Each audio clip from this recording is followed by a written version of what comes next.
It's entirely possible to set up the human project so that we're living entirely within these natural cycles.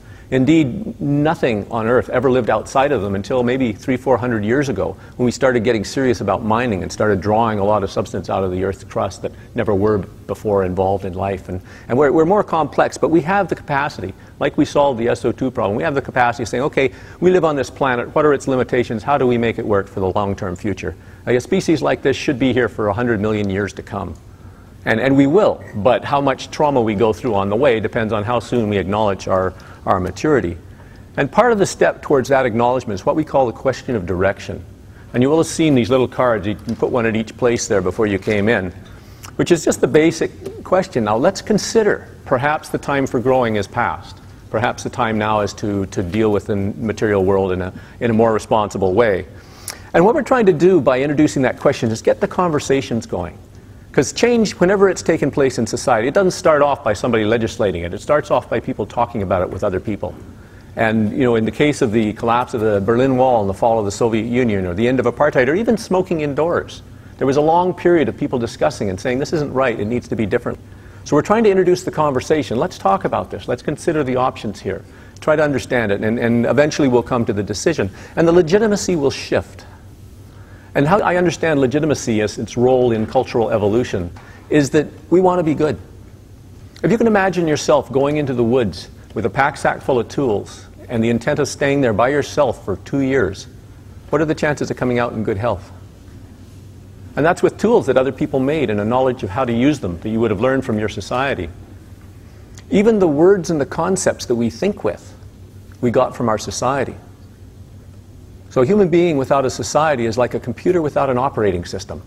Tremendous potential, nothing to work with, no information, nobody to cooperate with. We know we would perish, and we want to belong because the societies were extremely successful.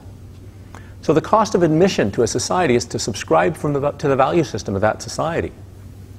Up till recently, the goal of our society being growth, your job is to earn and spend as much as possible. If you want to be a stellar citizen, max out your credit card. Put money into circulation, make the economy grow.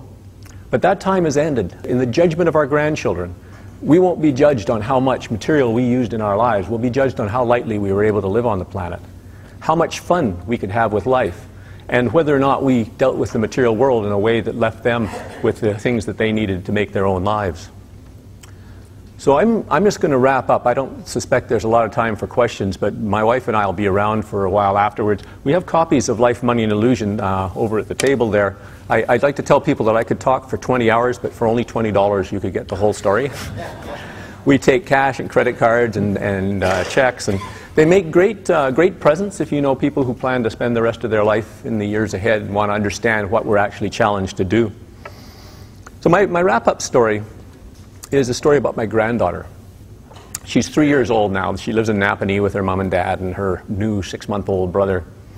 Lillian, when she was born, her mom called me up and said, "Dad, you're a granddad."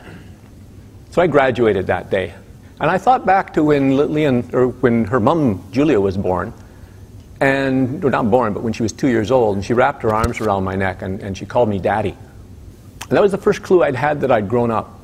There's no rite of passage. I didn't go to a ceremony or party and come out saying I'm a man now. But when this little girl called me Daddy, I knew that somewhere in the line there I had graduated to parenthood. And now I'm a grandparent. And the generations march on. And this is a story about Lillian when she's a grandmother. And stories that she'll tell to her grandchildren. And one of the stories she'll tell is the story of the Great Transformation. It will have to have taken place by the time she's a grandmother. For our form of economic system to be healthy, it has to grow at about 3% a year. That's a doubling time of 24 years. By the time Lillian might be a mum, the economy would have to be twice its current size. By the time she's a grandmother, it would have to be 4 times the size it is now. There's key resources being drawn down. There's repercussions. The world is shaking at the current size. It's not going to be 4 times the size. So we know that the change will have taken place. What we don't know about Lillian's story is, will it be a story of denial and disaster? Or will it be a story of creativity and celebration? And the difference depends on how soon the human family recognizes that we're now grown up. It's time to start managing the earth in a way that can serve the children and the grandchildren. I'm particularly delighted to have this opportunity to speak with a Rotary Club. I know that you have a presence all around the world. And if you were to think that it's important for us to answer this question sooner than later, Rotary would be able to ask the question to the planet. And it's not something that takes a long time to figure out if you consider the options. So I'm hoping that perhaps there's some way that Rotary would pass this along, and I thank you very much for the opportunity to speak with you today.